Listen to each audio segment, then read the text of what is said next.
Hey, what's up, guys? Nick here with Overage Syndicate, and today I'm going to share with you another case study of a deal. And this is actually a recent deal that we just did. You can see here, this deal paid out. Well, the check was issued on May 20th, 2020. So this is in the midst of the COVID-19 crisis, pandemic, whatever you want to call it. So we're still doing deals despite what is going on in the world. Um, this was actually a deal in a state that we weren't didn't have a lot of experience in. It was one of the southern states and a very large state, but it was a great learning experience, great deal. This was actually a deal that I partnered on with one of my students, and you can see here we were able to recover about $32,000. And our net profit was just under $13,000 on this deal. So it was a good deal. Lots of lessons learned. We had problems with this deal. Specifically, the the entity holding the funds did not follow our instructions, and they actually made the check out to the client. So this is the second or third time this has happened.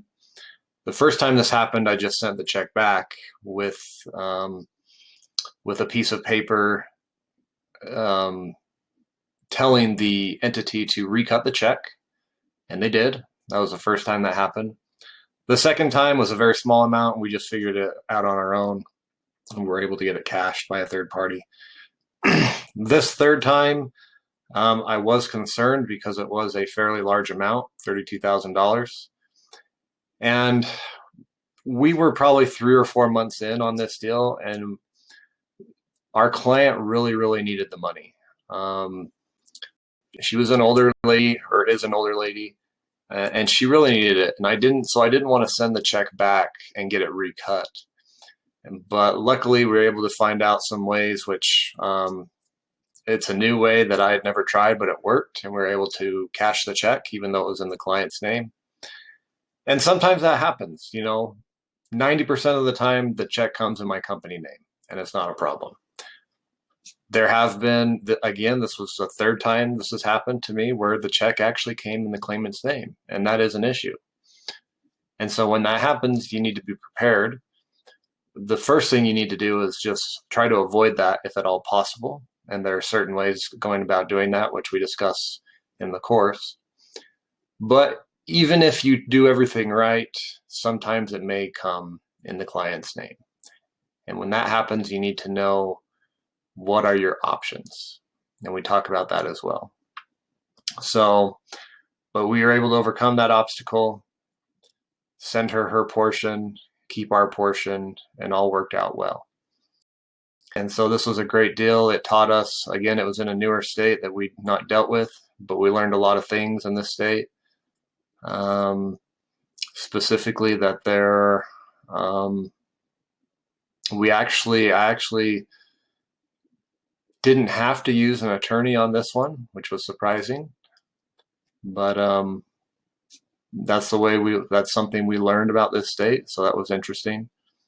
And it was a great learning experience, and I feel bad for the lady too. And it was just a testament and a reminder that banks are not our friends. Our client, actually, I was talking to her the other day, and she told me that she was actually in the process of a loan modification when the auction occurred. So she was doing her best effort to come up with a solution to postpone the foreclosure sale, to stop the foreclosure sale, and the bank flat out sold it from right out and from under her, basically.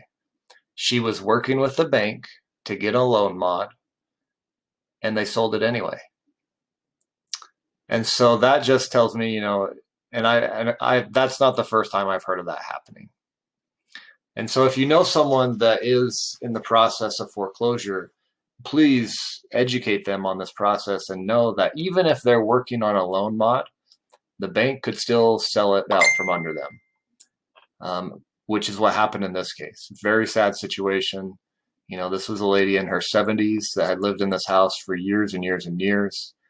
Her spouse had passed away, but um, she could have stayed if the bank had worked with her, but the bank didn't, and somebody bought it, and she had to move. She had to move from this home to an apartment, and but this money that we were able to recover for her, um, she called it a miracle, and it's going to help her hopefully get out of that apartment and start a new chapter for her life.